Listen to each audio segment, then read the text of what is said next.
अविध्यानामन्तस्तिमिरामिहिरद्वीपनगिरे जदनं चैतन्यस्तवकं करन्दश्रुतिजरे दरिद्राना चिन्तामणि गुणनिका जन्मजलधौ निमग्नानं दंष्ट्रा मुररिपुवराहस्य भवति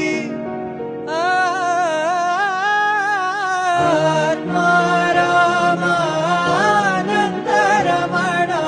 अच्युत केशव हरिनारायण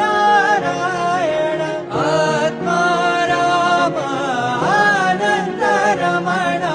अच्युत केशव हरिनारायण आत्मा रामानन्दरमण